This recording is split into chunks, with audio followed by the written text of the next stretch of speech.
Shalom bagi kita semua.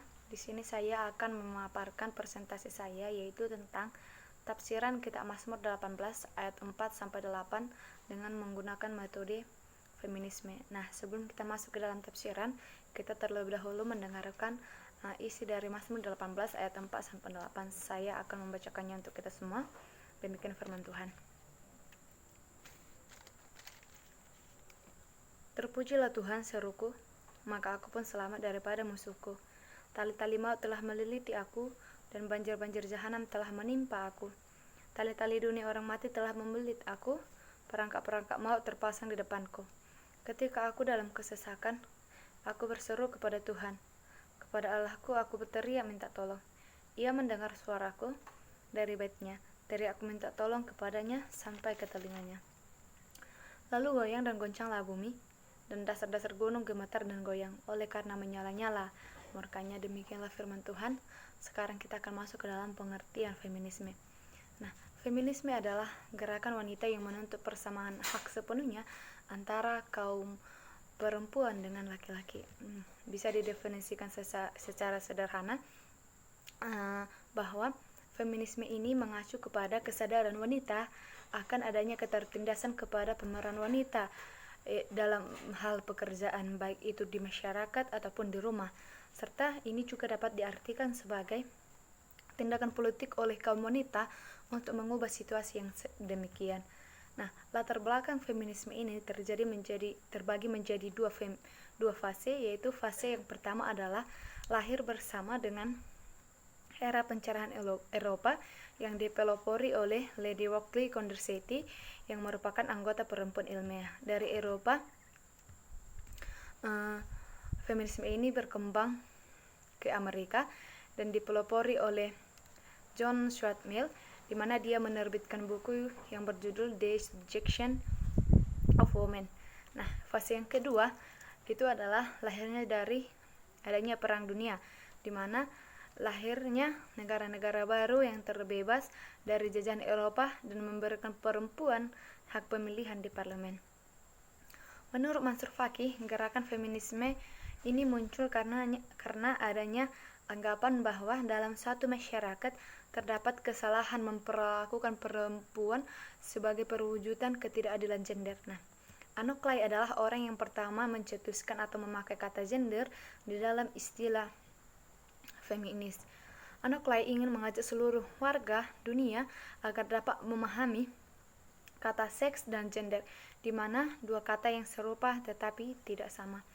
Nah, setelah kita tahu dan telah mendengarkan pengertian dan latar belakang dari feminisme ini, kita bisa mengambil kesimpulan bahwa tujuan dari feminisme ini adalah untuk meningkatkan kedudukan dan derajat perempuan agar sama atau sejajar kedudukannya dengan kaum laki-laki, atau dengan kata lain bisa dikatakan setara. Nah, tokoh-tokoh feminisme. Ada dua tokoh-tokoh feminisme, yaitu yang pertama adalah Rosemary Redford Reuter. Dia adalah seorang sarjana feminis yang berpengaruh dan juga dia adalah seorang teolog. Dia dianggap sebagai pelopor di bidang teolog feminis yang karya-karyanya membantu merangsang revolusi pemikiran-pemikiran Kristen dan terang isu-isu perempuan. Yang kedua adalah Letty M. Russell. Ini adalah seorang teolog feminis reformasi. Pandangan Russell dalam feminis adalah ia melihat Alkitab adalah firman yang memerdekakan atau disebut sebagai liberating word. Kemudian Russell mengatakan bahwa Alkitab bukan saja the liberating word, tetapi harus menjadi liberated word yang berarti Alkitab dibebaskan dari cara pandang patriarkal. Nah, bagaimana caranya agar Alkitab dibebaskan dari cara pandang patriarkal? Caranya adalah dengan membuang semua budaya patriarkal yang telah membelenggu teks-teks Alkitab untuk pembebasan kaum wanita. Kita masuk ke dalam prinsip-prinsip feminisme.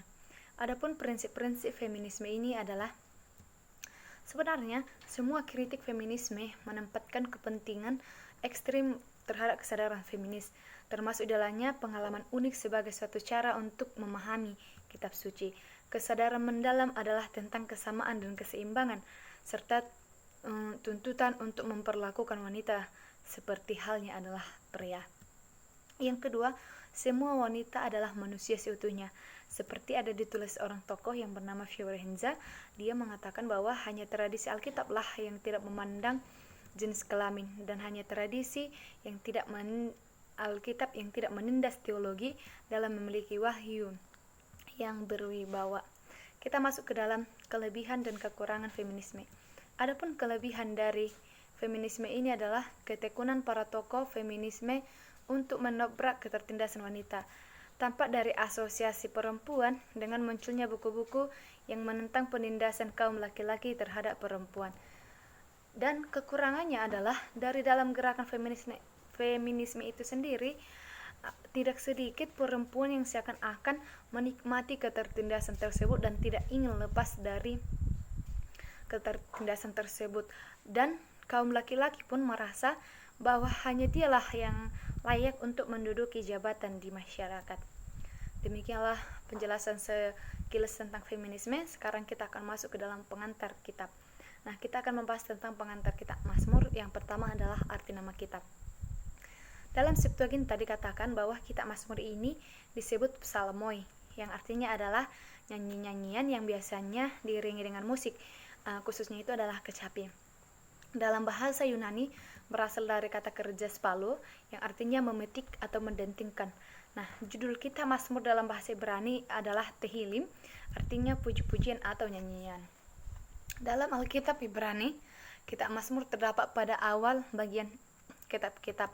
Para rabi menempatkannya sebelum kitab Amsal dan tulisan hikmah lainnya, dengan alasan bahwa kumpulan tulisan Daud harus mendahului tulisan anaknya, yaitu Salomo. Septuaginta juga menempatkan kitab Mazmur pada permulaan dari kitab-kitab puisi.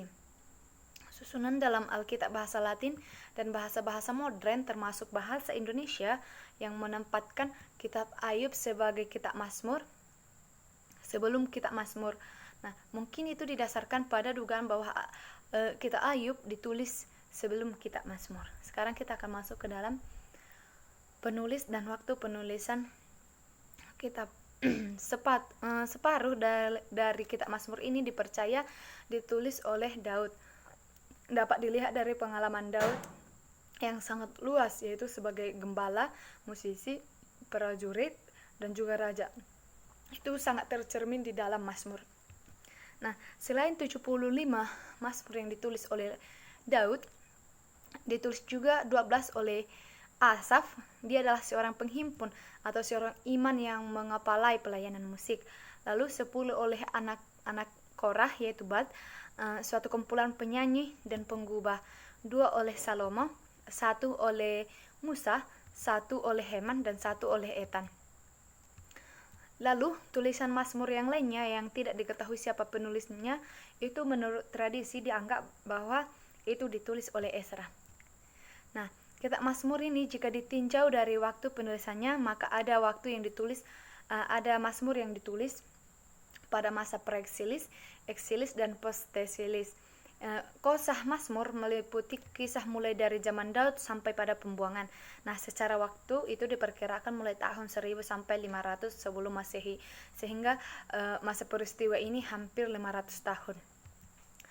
Itu catatan mengenai waktu dan latar belakang, dan juga latar belakang penulisan Mazmur sering terdapat pada kepala Mazmur. Kita akan masuk ke dalam tujuan penulisan kitab. Adapun tujuan penulisan kitab ini dibuat untuk membangkitkan kasih kita kepada Allah melalui pengertian yang lebih mendalam terhadap bagian firman Tuhan yang penting ini. Kita akan masuk ke dalam tema-tema teologis. Tema-tema teologisnya adalah 1. Mazmur adalah kitab nyanyian yang berisi tentang refleksi iman bangsa Israel kepada Tuhan. Yang kedua, inti kitab Mazmur adalah mengungkapkan karya Allah dalam hubungan antara Allah dengan Israel. Yang ketiga, Mazmur bukan sekedar respon atau aksi dari karya dan perbuatan Tuhan, tetapi suatu tekad bulat untuk selalu hidup di jalan Tuhan sepanjang hidupnya. Di sini saya tidak menjelaskan struktur kitab, analisa bahasa, kritik aparatus, dan juga terjemahan akhir, karena itu bisa kita lihat itu di dalam sajian saya. Nah, sekarang kita akan masuk ke dalam tafsiran. Di dalam tafsiran yang saya ambil, di situ dikatakan dalam ayat ini melukiskan tentang perjuangan perempuan yang diselamatkan dari para musuh. Musuh yang dimaksud di sini adalah banyaknya ancaman-ancaman yang datang kepada perempuan sehingga perempuan terbatas untuk pergi kemana-mana dan nyawanya pun terancam. Adapun adanya penganiayaan, perampokan, penculikan dan lain-lain sehingga membuat para perempuan takut untuk bebas beraktivitas di luar sana. Nah, banyak sekarang perempuan yang tertindas dan direndahkan karena mereka itu dianggap lemah. Perempuan dianggap tidak punya kemampuan untuk melakukan suatu tugas atau karya yang lebih mampu daripada laki-laki. Karena laki-laki secara sosial dianggap lebih unggul ketimbang perempuan. Karena itu banyak perempuan yang dianiaya, dibunuh, dan diperkosa. Karena tidak ada lagi yang mampu mendengarkan perempuan, maka dia berseru kepada Tuhan. Karena hanya Tuhanlah yang mendengar suaranya. Menyadari Tuhan yang kuat dan penuh kasih dan juga pernah menyelamatkan Daud dan juga telah menyelamatkan para perempuan dari berbagai pergumulan di masa lalu, perempuan juga bisa berharap kepadanya di masa kini. Karena kekuatan dan keperkasaannya lah kita diselamatkan, dan sebab itu dia layak dipuji. Perempuan itu sering diperhadapkan dengan kematian, bukan hanya karena dia lemah, tapi karena ancaman maut yang di depannya ketika dia mengandung selama 9 bulan dan ketika ia melahirkan. Perempuan mempertaruhkan nyawanya untuk anaknya, walaupun dia tahu kematian sudah di depan matanya, tetapi dia tetap berjuang. Dari sini bisa dilihat bahwa perempuan itu bukanlah sosok yang lemah, karena mereka rela mempertaruhkan nyawanya untuk seorang anak dan untuk keluarganya. Pertolongan Tuhan telah menyelamatkan perempuan dari lilitan maut, kejahanaman yang menimpa perempuan, belitan kuburan, dan perangkat maut. Beberapa kali dalam hidup perempuan diselamatkan dari mara bahaya, kecelakaan, rencana, dan reka-reka orang yang bermaksud jahat. Keterpurukan juga sering datang kepada manusia atau kepada perempuan, di mana mereka sering mengalami atau sering patah hati dan menyerah dan bahkan ingin segera keluar dari masalah, tetapi mereka tidak menemukan kepada siapa mereka akan bercerita. Nah, karena mungkin keluarga, sahabat, teman, ataupun saudara atau siapapun yang selama ini ada di sekelilingnya tidak mampu mendengarnya, maka dia akan memilih untuk menangis di dalam kamar atau di tempat tidur lalu minta tolong kepada Tuhan. Karena menurut perempuan, di saat keterpurukan datang, hanya Tuhanlah yang mampu mendengarnya. Perempuan yakin bahwa perempuan tetap bisa berharap kepadanya karena dia mendengar doa dan seruan, bahkan terlebih lagi ketika perempuan berada dalam kesesakan. Dia sungguh mendengar saat perempuan berteriak minta tolong. Dia mendengar ketika perempuan berada di dalam posisi yang paling terjepit sekalipun, dan dia segera bertindak di dalam murkanya dan misterinya. Lalu timbullah pertanyaan, bagaimana Tuhan menjawab perempuan? Allah memperlihatkan keperkasaan dan kuasanya. Kuasa Allah itu dilukiskan di dalam ayat 8, bisa kita lihat. Di situ dikatakan, lalu goyang dan goncanglah bumi dan dasar-dasar gunung gemetar dan goyang oleh karena menyala-nyala murkanya. Itu dapat kita lihat ada istilah yang mengatakan goncanglah bumi, dasar-dasar gunung gemetar dan suara mengguntur dari langit. Semua kiasan tersebut membuktikan betapa sayangnya Allah kepada perempuan. Kasih Tuhan inilah yang memberikan perempuan kekuatan untuk maju dan terus dalam iman dan pengharapan. Kita masuk ke dalam refleksi teologis. Pada zaman sekarang ini, banyak orang ketika diperhadapkan dalam masalah atau cobaan hidup malah berpaling dari Tuhan, meninggalkan jalan Tuhan, dan kita lebih banyak menyalahkan Tuhan atas masalah yang menimpa kita. Kita juga sering diperhadapkan dengan suatu masalah yang berat, bukan datang kepada Tuhan, tetapi malah menyalahkan Tuhan. Nah, disinilah kita kadang sebagai manusia atau sebagai Kristen yang percaya kepada Tuhan telah salah mengambil langkah. Kita harus mempercayai bahwa pertolongan Tuhan tidak akan pernah terlambat kepada kita, bahwa kasih Tuhan itu akan nyata kepada kita, dan kita juga harus mengingat Tuhan tidak akan pernah memberikan cobaan di luar kemampuan manusia. Demikianlah hasil presentasi saya. Semoga dapat menambah ilmu kita semua. Tuhan Yesus memberkati. Shalom.